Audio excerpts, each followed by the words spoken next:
Was $300,000 a month not enough? My grandmother asked, standing in the hospital doorway while I held my newborn daughter against my chest in the same faded gray sweatshirt I had worn for 2 nights. I thought I had misheard her. The room still smelled like antiseptic, and warm plastic and the sweet, heavy milk. Smell of a baby who had only been in the world for a day and a half. My daughter Layla was sleeping on me with one fist tucked under her chin. There was a paper bracelet around her wrist, a hospital bassinet by the window, and a bill folded face down on the side table because I had already looked at it 3 times, and every time I did, my heart started beating in my throat. My grandmother, Eleanor Whitmore, did not look at the bassinet first. She looked at me. She looked at my sweatshirt, at the washed-out knees of my leggings, at the cheap overnight bag by the chair, at the way I had moved the billing envelope under a magazine like I could hide money by hiding paper. Then she asked it again, slower this time. Was $300,000 a month not enough? I stared at her. My throat was dry. I had not slept more than an hour at a stretch in 2 days. My body still felt open, tender, unfamiliar. I was too exhausted to pretend I understood what she was saying. I said, "Grandma, what are you talking about?" She took one more step into the room. Her face had gone very still, which was worse than anger on her. Anger burned hot and fast. Stillness meant she was already building structure around what she had seen. I have wired $300,000 on the first business day of every month since your wedding, she said. I assumed you were choosing to live simply. I assumed you were building your life carefully. I did not assume this. She let her eyes move over me again. I looked down at Layla, then back at her, and I said the only true thing in the room. I never received a single dollar. There are moments when the world does not explode. It just shifts a fraction of an inch and never fits together the same way again. That was one of them. My grandmother did not gasp. She did not say my name in that soft, pitying tone people use when they want to climb inside your grief and make a home there. She reached into her bag, took out her phone, and called someone. "Diane," she said when the line connected, "I need you at St. Vincent's right now. Bring everything you can pull in the next hour." Then she hung up. If you were me holding your newborn and hearing that number for the first time, would you ask one more question or would you break right there? I did not break, not then. I think shock sometimes looks less like panic and more like obedience. I sat there and kept one hand on my daughter's back and listened to my own pulse in my ears and tried to count. $300,000 a month. We had been married for 30 months. That was $9 million. $9 million, and I had spent the last 4 months trimming grocery lists, telling nurses I did not need upgraded options, and doing overnight inventory audits for a regional pharmacy chain twice a week in my 3rd trimester because my husband kept telling me cash flow is tight. I met Ethan Mercer at a fundraising dinner in Greenwich. He had the exact kind of face that made older women call him polished and younger women call him safe. He worked in private capital advisory, which meant he had rich clients, careful suits, and the kind of vocabulary that made money sound like weather. Cycles, exposure, timing, liquidity. Everything sounded temporary when Ethan said it, even fear. My grandmother had liked him, or at least had not objected to him. At the time, that felt like approval. And to me, approval from Eleanor Whitmore had the weight of a bank guarantee. She had built Whitmore Storage Group with my grandfather when they were both young, then multiplied it into a holding company with industrial properties, medical buildings, and enough quiet wealth that no one in our family ever had to perform it out loud. She was not flashy. She wore cashmere that looked ordinary and drove a 10-year-old Range Rover and signed 6-figure checks with the same expression she used to order tea. When Ethan proposed, I thought I was marrying a man who understood stability the way I did. Calm, private, not dramatic. I see now that what I mistook for steadiness was actually control with a pleasant face. The first move came as a kindness. A joint household account, he said, would make everything easier. Mortgage, utilities, groceries, insurance, baby savings when the time came. One place for everything, one system, one dashboard. He said he was better at monitoring timing and fees and movement between accounts. And I believed him because he sounded like a man who already knew the answer to problems I had not even seen yet. At first it was small. Notifications went to his phone because he was setting up autopay. Password changes went through his email because he had built the account interface. Big transfers were easier if he handled them, because his bank had higher limits and better tools and fewer holds. All of it came dressed as efficiency. Then came the next phase. I would ask a question and he would answer around it. I would say, "Can I see what is left after the mortgage clears this month?" He would say, "I have got it covered. Do not stress yourself out over timing." I would say, "Why did the card get declined at the baby store?" He would say, "Fraud flag. I already fixed it. Use the other one for now." I would say, "Are we actually okay?" He would smile and kiss my forehead and say, "We are fine. I just need you to stop thinking like a single person and start thinking like a married one. Cash moves differently now." That line stayed with me for months. Cash moves differently now. It sure did. By the time I was 6 months pregnant, I had already started scaling myself down. Not because he ordered me to. Ethan was too smart for that. He let me come to it myself. He let me be grateful for less. I bought store-brand vitamins. I put back the soft maternity pajamas and kept wearing my old oversized shirts. I stopped ordering anything extra at restaurants if we even went out at all. I pretended my back pain was manageable. I told myself women did harder things every day and did not complain. Then came the overnight inventory work. A former co-worker knew someone who managed audit teams for a pharmacy chain. The job was mindless counting stock after closing, scanning shelves standing too long under cold lights. It paid fast. I told Ethan I had picked up a little side work until things evened out. He looked impressed. He said, "That is one of the things I admire about you. You do not fall apart when life gets tight." I remember that sentence now and think I must have been standing in front of him with a price tag still on my dignity while I was counting blood, pressure cuffs and prenatal vitamins at 2 in the morning. Ethan was maintaining appearance. That was the phrase he liked. Appearance, presence, positioning. There were dinners that mattered, client weekends that mattered, rounds of golf that mattered, gifts that mattered, all of them apparently too strategic to question. Then my mother-in-law, Vivian Mercer, began dropping by more often. Vivian Mercer had perfected the art of sounding gracious, while making every sentence an insult if you replayed it later. She would walk into my kitchen and say, "Oh good, you are keeping things simple." Or pregnancy can make some women let themselves go. But at least Ethan is not shallow. She always wore cream and camel and jewelry that looked inherited, even when it obviously was not. She had opinions about nursery paint, breastfeeding, stroller brands, whether I should go natural, whether I should schedule an induction, whether I should stop working entirely, whether I should maybe work more because idle women think too much. She never yelled. She curated pressure. Packages started arriving for Ethan almost daily.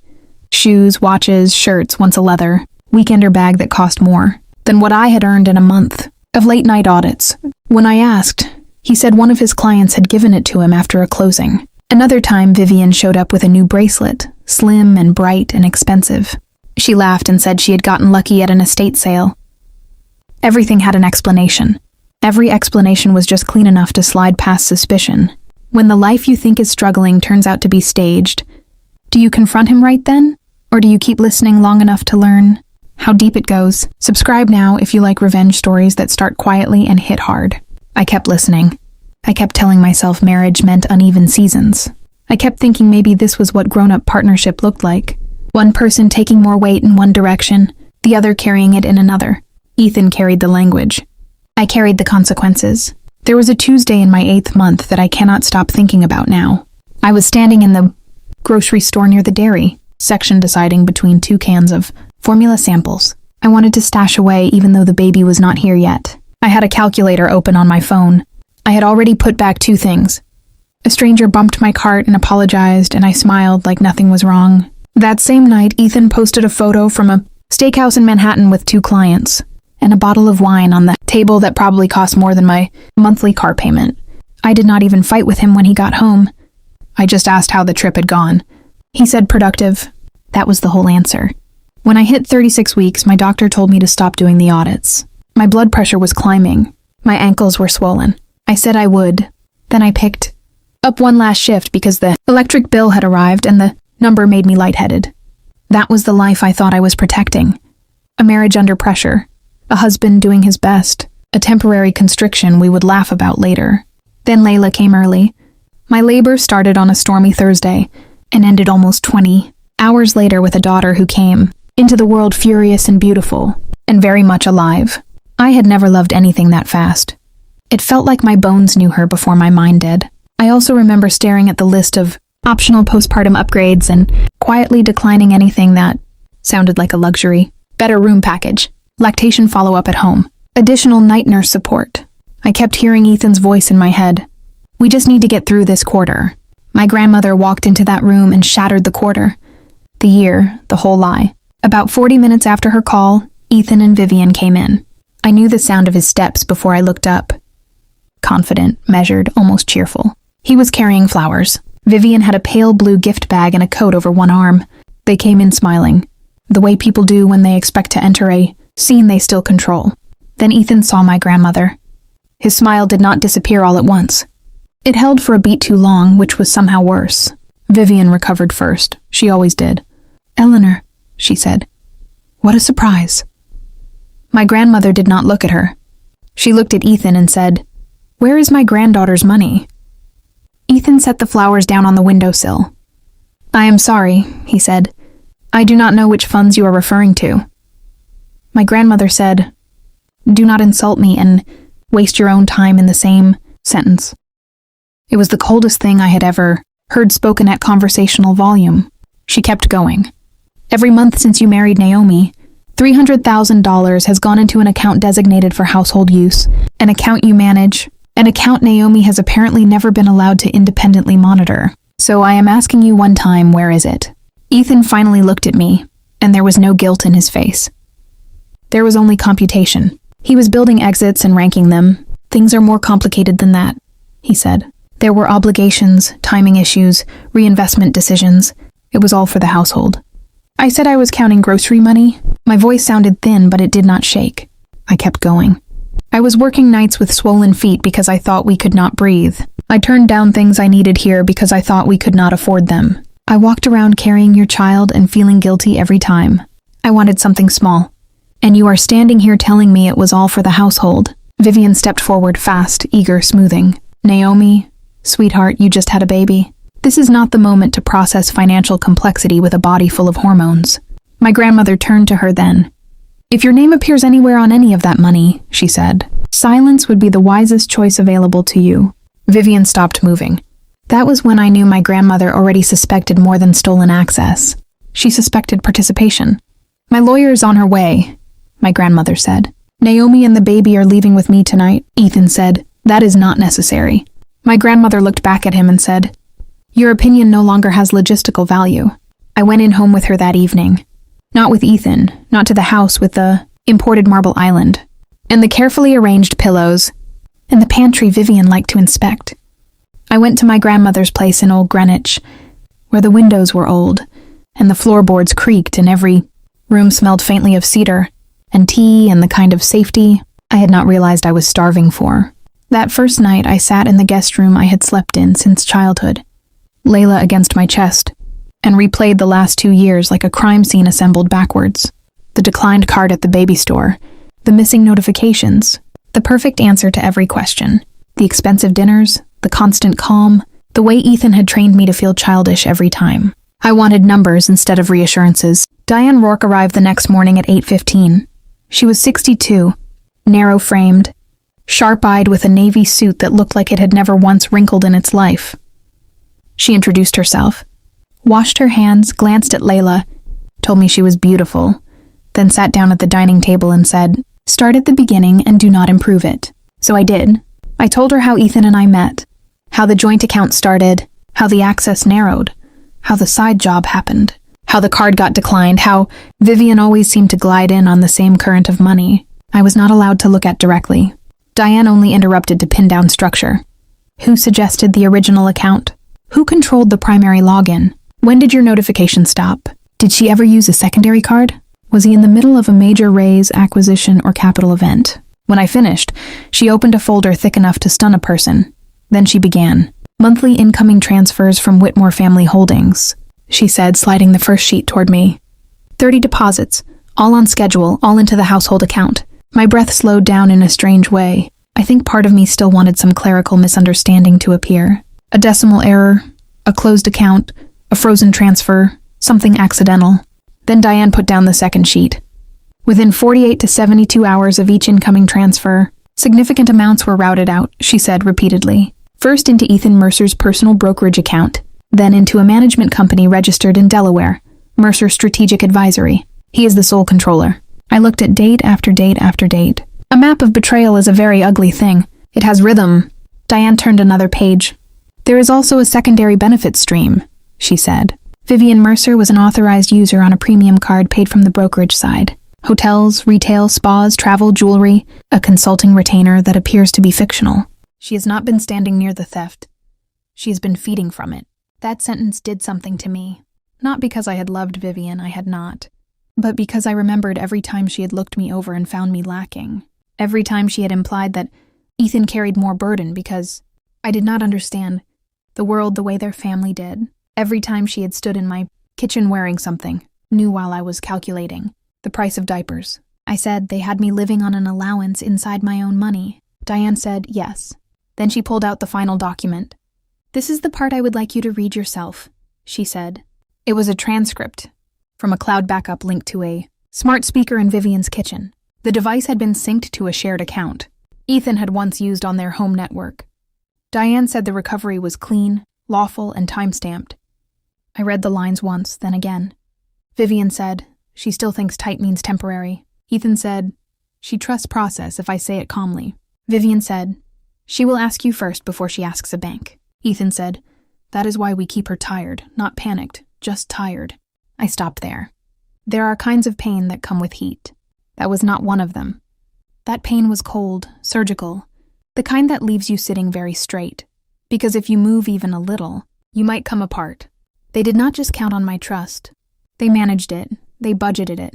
They used it like a renewable asset. If the people closest to you were living off your trust before they ever touched your money, would you expose them that second? Or would you let the evidence finish speaking for you? I let the evidence speak. Diane filed that afternoon. Civil fraud, financial abuse, misappropriation, emergency requests for account preservation and discovery, notice letters to the institutions tied to the transfer chain. And because Ethan had signed an $11 million term sheet with a private capital group 2 weeks earlier, Diane also prepared a concise, factual notice for the parties doing diligence on him. My grandmother read the draft and made one change. She crossed out a sentence that used the word unfortunate and said, nothing about this was unfortunate. It was engineered. So Diane removed it. The first calls from Ethan started before dinner. Naomi, please pick up. This is getting distorted. Your grandmother does not understand how these structures work. You are letting someone weaponize a normal marriage. I did not answer any of them. The text came next. I was protecting capital. I was trying to build for us. You are jeopardizing Layla's future because you are emotional and exhausted. That one almost made me laugh. Emotional and exhausted. He had spent 2 years designing exactly that condition and now wanted to use it as evidence against me. Within 3 days, the capital group paused second close. Within 5, they requested expanded disclosures. Within a week, Ethan was calling from unfamiliar numbers because I had blocked the others. Then he made the mistake that ended whatever possibility he had left. A week and a half after the filing, Ethan attended a charity finance dinner in Manhattan, the kind where men spend the first hour pretending the cause matters and the next 3 hours proving they matter more. He told people I had suffered a severe postpartum episode. He said my grandmother had manipulated me during a vulnerable period. He said I had taken his daughter and spiraled into paranoia over normal financial planning. He picked the wrong room. Someone who had known my grandmother for 30 years was there. So was a woman from the hospital foundation board. So was a managing partner from a firm that had once considered doing business with Whitmore. By the next morning, every word had been relayed back to Diane. She added defamation before lunch. Then she sent a copy of the amended filing to the same people already re-evaluating Ethan as a steward of other people's money. That was the real collapse. The term sheet died first. Then the invitation stopped. Then the carefully maintained ecosystem around Ethan, the dinners, the introductions, the useful handshakes began to thin out. One senior associate left his firm, then another.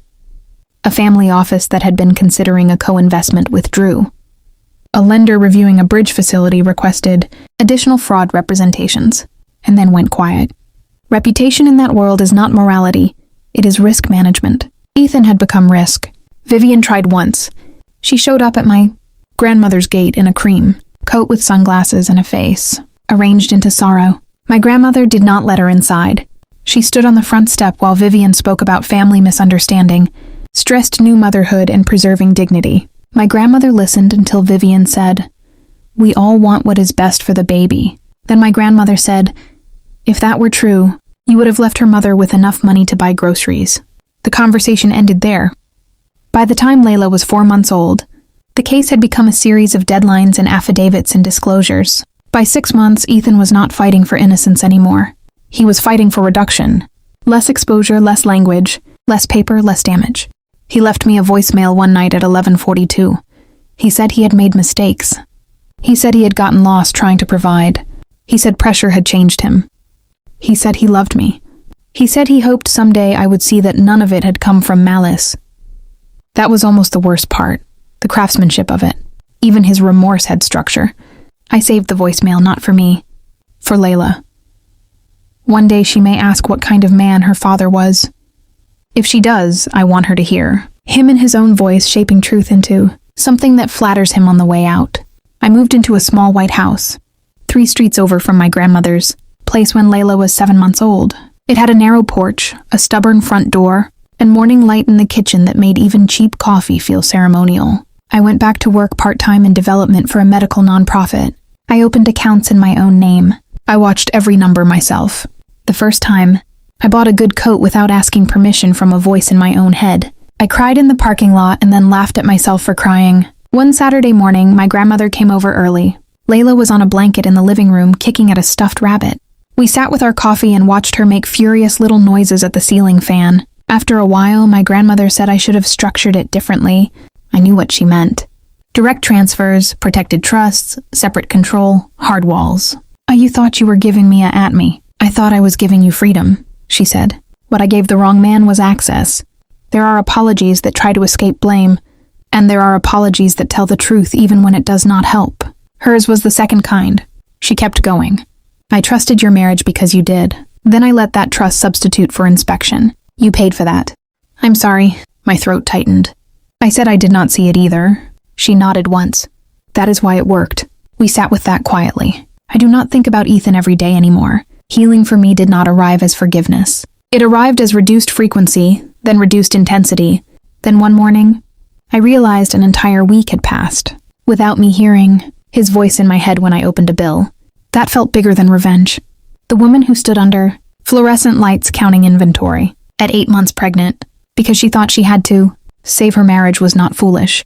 She was being managed by people who had studied exactly how far they could push without triggering revolt. That matters to me. I need that distinction. Shame tells you that you should have known. Truth says someone built the dark carefully around you. My grandmother was wrong about one thing and right about another. She was wrong to think money alone could protect me. She was right that one decisive call can save a life. Because that was what she did in that hospital room. She did not give me vengeance first. She gave me interruption. She stopped the machine while I still had enough of myself left to walk out. And when I think back to that doorway now, to her looking at my old sweatshirt and my daughter's tiny sleeping face, and the bill turned upside down on the table, I do not remember the humiliation first. I remember the moment the lie ended. That is lighter than people think. If you like smart revenge stories where paperwork hurts more than lies, subscribe and stay with me for the next one.